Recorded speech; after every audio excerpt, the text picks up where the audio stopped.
अखिल जगत स्वामी साप सदा शिव मल्हारी मणिमल्ल संहारक ऐश्वर्य प्रदाता शक्तिदाता जय दुरी गणाधीशित आदिरुद्र श्री मातंड भैरवा.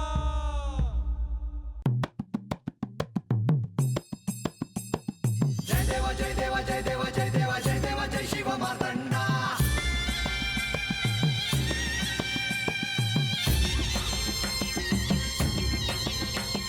जय देवा जय देवा जय देवा जय देवा जय देवा जय शिव मार्तंडा.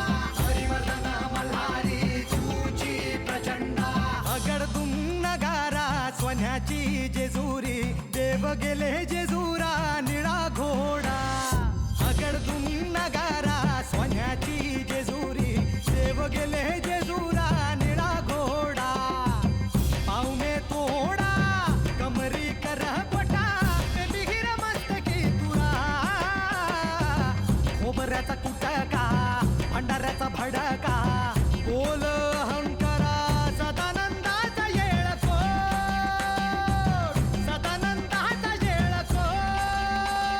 जय देवा जय देवा जय देवा जय देवा जय देवा जय शिव मार्तंडा. जय देवा जय देवा जय देवा जय देवा जय देवा जय शिव मार्तंडा. हरिवर्धन मल्हारी तुझी प्रचंडा. जय देवा जय देवा जय देवा जय देवा जय देवा जय शिव मार्तंडा. हरिवर्धन मल्हारी तुझी प्रचंडा.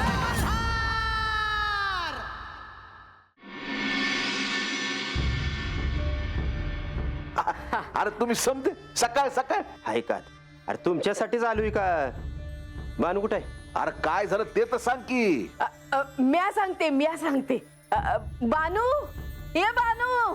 मावशी तू बर झालं तू आलीस. हा सांगा आता नमनाला घडावर तेल न ग. ए तू गप गा.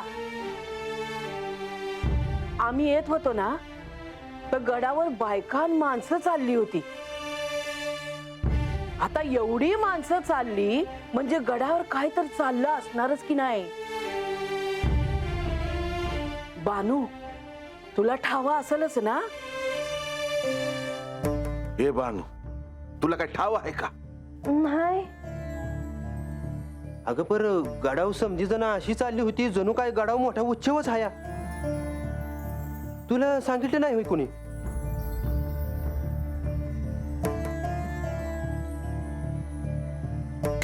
नारायण नारायण.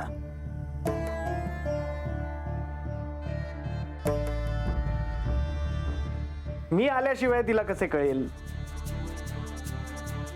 इकडचे तिकडे आणि तिकडचे इकडे मी सांगितल्याशिवाय कळणार नाही.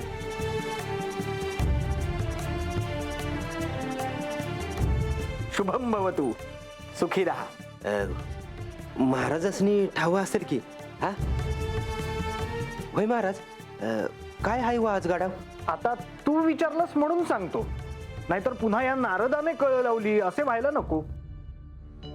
अहो, सांगा तरी महाराज. सांगतो. गडावर उत्सव सुरू आहे.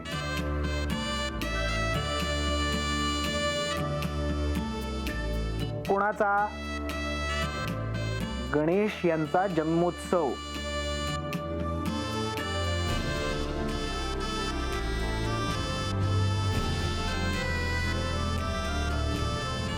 बर माया बानूला का नसल बोलिवलं. बानू हे काय मला पटलं नाही बघ. होय खरं आहे. बानूलाच काय पर समजसनी सांगाय पाहिजे होतं. म्हणजे नसल बोलवलं पर काहीतरी कारण असेल. अजून काय कारण असणार. त्यानं का हाय त्यास नीतात.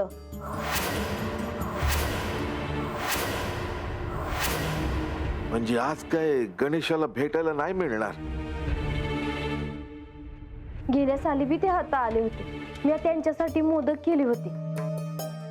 बानू त्यांनी एका दिव्य बालकाचे रूप घेतले आहे. तू त्यांचे स्मरण कर. ते तुझी प्रार्थना नक्की ऐकतील. तुम्ही सांगा जी महाराज. मला तर असं वाटतं आहे का आत्ता गडावर जावं आणि त्यांच्या पाया पडावं. ते तू ठरव. मी तुला उपाय सांगतो आणि मी लगेच गडावर जातो. एक तांब्याचं भांड घे. तांदूळ भिजवून ते कोरडे कर. त्याच्यात थोडस चंदन मिसळ. तांब्याच्या भांड्यात पाणी घे आणि श्री गणेशाय नमः नमो नमः स्वाहा असं म्हणून ती तांदूळाची आहुती त्या पाण्यात सोड. तुझी प्रार्थना त्यांच्यापर्यंत नक्की पोहोचेल.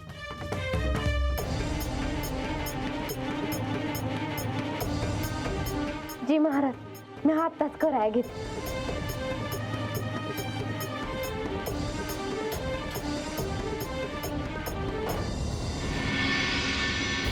श्री गणेशाय नमः नमो नमः स्वाहा. श्री गणेशाय नमः नमो नमः स्वाहा. श्री गणेशाय नमः नमो नमः स्वाहा. श्री गणेशाय नमः नमो नमः स्वाहा. श्री गणेशाय नमः नमो नमः स्वाहा. श्री गणेशाय नमः नमो नमः स्वाहा. श्री गणेशाय नमः नमो नमः स्वाहा.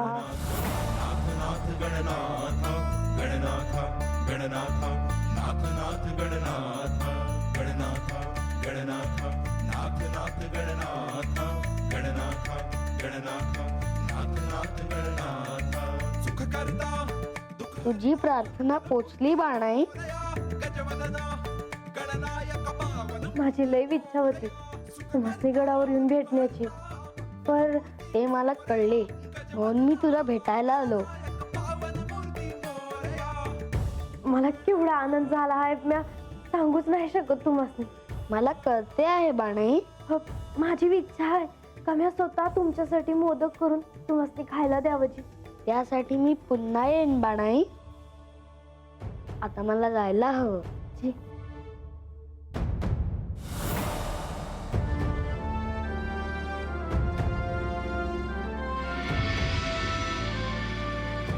रिद्धी सिद्धी, तुम्ही जेजुरी गडावर आलात ह्याचा मला फार आनंद आहे.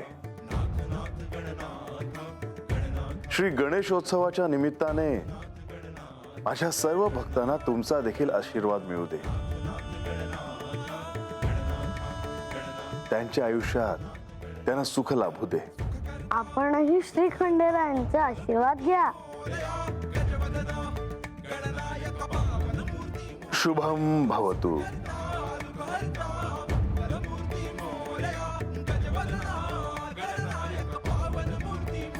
आता मी काय देऊ तुम्हाला? तू सांग, ही गणेशांना कैलासात कधी पाठवणार आहे?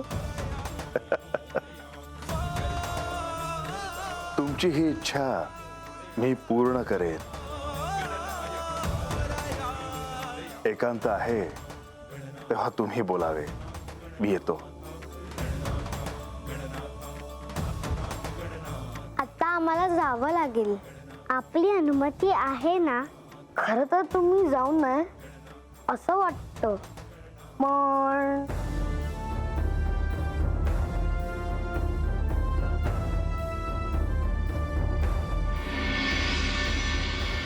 नारायण नारायण. वंदे देव उमापतिं सुरगुरुं वंदे जगत्कारणं वंदे पन्नगभूषणं मृगधरं वंदे पशूनां पतिं वंदे सूर्य शशांक वंदिनयनं वंदे मुकुंद प्रियं वंदे भक्तजनाश्रयं च वरदं वंदे शिवं शंकरं वंदे सर्व जगत विहारमतुलं वंदेन्धर्ध्वंसिनं वंदे देवशिखामणिं शशिनिभं वंदे हरेर्वल्लभं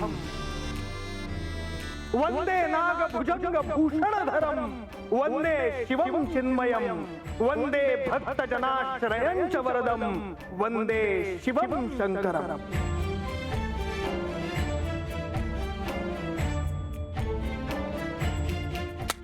नारायण नारायण.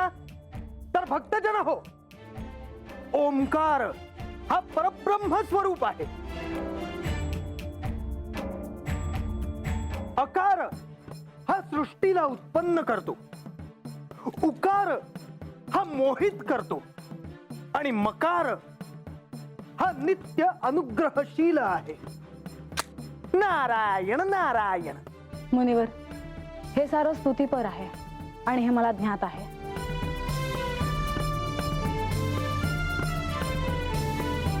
पण याचा आणि आख्यानाचा काय संबंध आहे हे माझ्या ध्यानात आले नाही. नारायण नारायण. सांगतो देवी.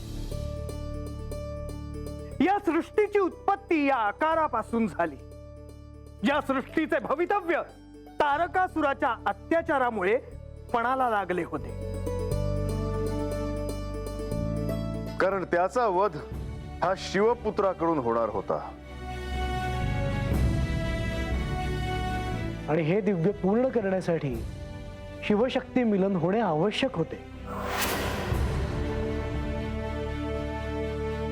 आणि त्यासाठी पार्वती देवींनी अत्यंत खडतर अशी तपश्चर्या केली. आणि त्यांनी आपल्या या तपश्चर्येने श्री महादेवांना प्रसन्न केले आणि श्री महादेवांनी या विवाहाला संमती दिली.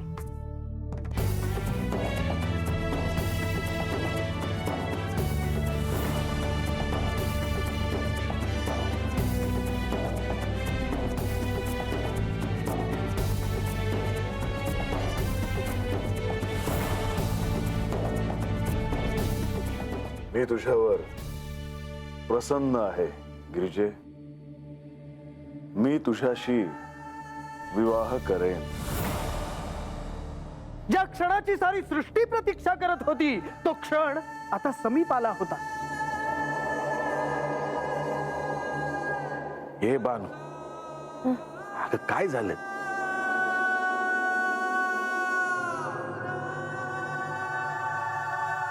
पण मुनिवर, या आख्यानात गंगा अवतरण कसे झाले हे जाणून घेण्याची मला तीव्र इच्छा आहे. पार्वती देवींनी महादेवांना प्रसन्न केले. पार्वती देवी आणि महादेवांचा विवाह होणार आहे. त्यासाठी श्री महादेवांनी संमती देखील दिली आहे. पण मला जे जाणून घ्यायचे आहे ते आहे देवी गंगा यांच्याबद्दल. त्यांचं पुढे काय झालं, त्या कधी कशा आल्या कैलासात, त्यांच्याबद्दल जाणून घेतलं तरच मला सत्य कळेल. म्हाळसा, कथेच्या अनुषंगाने तुला ते कळणारच आहे. पण ह्या क्षणी जे कथानक सुरू आहे ते पूर्ण होऊ दे. पण असे का? कारण त्या शिवशक्ती मिलनामागे फार मोठे कारण होते.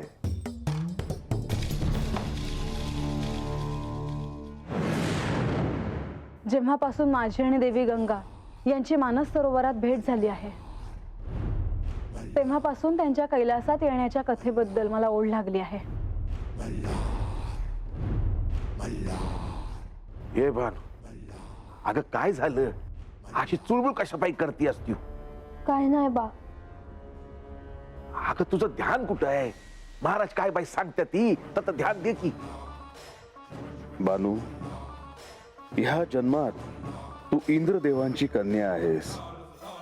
तुझा गतजन्म हा जयाद्रीचा आहे. पण आता ह्या क्षणी तू अस्वस्थ आहेस हे मला कळतंय आणि त्याचं कारणही मला ठाऊक आहे. तुझ्या आधीच्या जन्मात तू गंगेच्या रूपातही जन्म घेतला होतास. तिच्या रूपाशी, तिच्या अस्तित्वाशी तुझं असणं जोडलं गेलं आहे आणि त्यामुळेच तू अशी अस्वस्थ आहेस. मुनिवर, मला सांगा, देवी गंगा स्वर्गात होत्या. त्यांना हे सारं कळलं असेलच. त्यांनी त्यांचा पण सोडून त्या कैलासात आल्या होत्या का?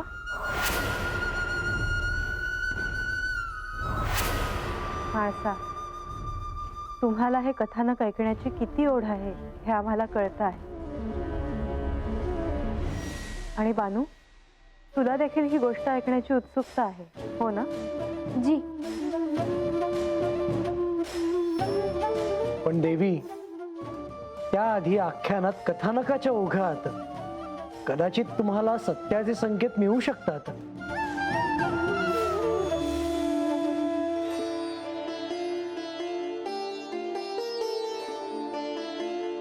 बानू, तुला काही सांगायचे आहे का?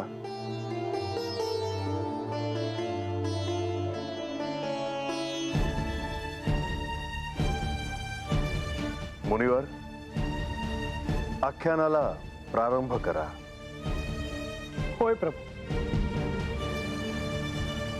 आजा, बानूला आज असं काय झालंय रे?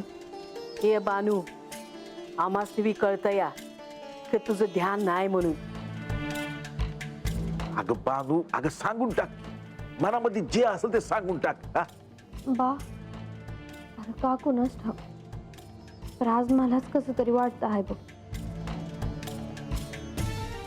नारायण नारायण. तर भक्तजन हो, श्री पार्वती देवींच्या साधनेवर प्रसन्न होऊन श्री महादेवांनी या विवाहाला संमती दिली. आणि सारी सृष्टी या विवाहाची आतुरतेने वाट पाहू लागली. हा विवाह सोहळा पाहणं म्हणजे एक विलक्षण अनुभव होता. हा विवाह पाहण्यासाठी सर्वजणच उत्सुक झाले होते. महादेवांनी सर्व गणांना वरयात्रेसाठी निघण्याची आज्ञा केली होती.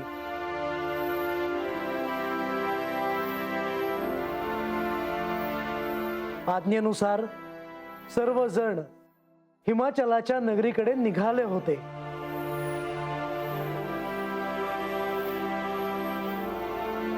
आणि त्या वरातीचे वर्णन काय करावे. शंखकर्ण, गणाधिपती, गणेश्वर, विशाख, विकृत, गणनायक असे अनेक गणेश्वर आपल्या गणांसह हिमाचल नगराला विवाहासाठी निघाले. गण? होय म्हाळसा. सर्वजण श्री महादेवांच्या विवाहाच्या वरातीमध्ये आनंदाने निरनिराळी वाद्ये वाजवत नाचत चालले होते.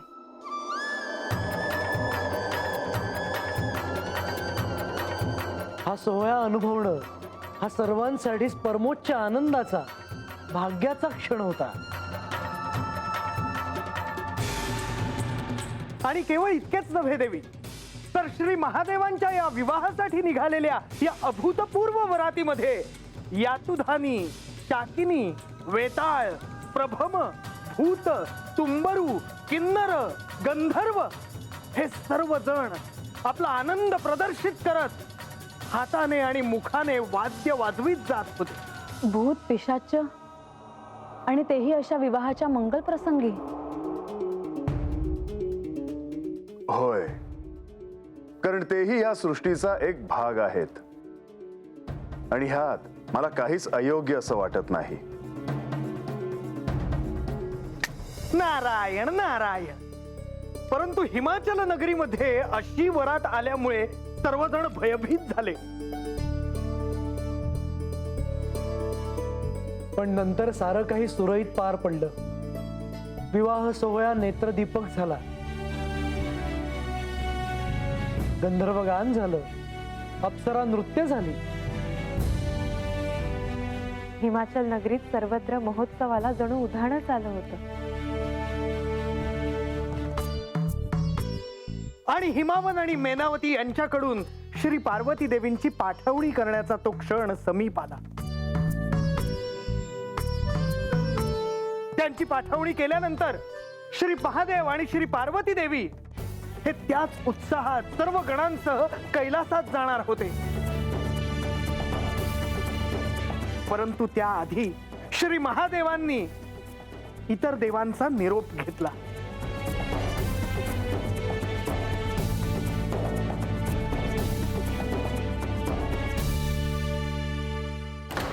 पर्वतराज, प्रभो. तुम्ही चिंतित दिसत आहात. प्रभो, कन्येचा विवाह झाल्यावर ती माहेर सोडून सासरी जाताना कोणत्याही पित्याच्या मनात अस्वस्थता असतेच. तशीच ती या क्षणी माझ्याही मनात आहे. पर्वतराज, तुमची भावना अयोग्य नाही. हा क्षण खरोखरच कठीण आहे. परंतु ज्या शिवशक्तीच्या मिलनाची सर्वजण प्रतीक्षा करत होते, तो विवाह अत्यंत प्रसन्नतेने पार पडला. सर्वत्र चैतन्य आहे, आनंद आहे. आता अखेर माझ्या कन्येचा विवाह हा महादेवांशी होतो आहे, ही भावना माझ्यासाठी भाग्याची होती. माझ्याकडून जे काही शक्य झालं ते मी सार्थपणे केलं. पर्वतराज, हा विवाह अत्यंत सुंदरपणे पार पडला आहे. चिंता नसावी. पार्वती देवींची खडतर साधना सर्वजण युगानुयुग श्रद्धापूर्वक भक्तिभावाने स्मरणात ठेवतील. आता या शिवशक्ती मिलनानंतर एका नवीन अध्यायाला प्रारंभ झाला आहे.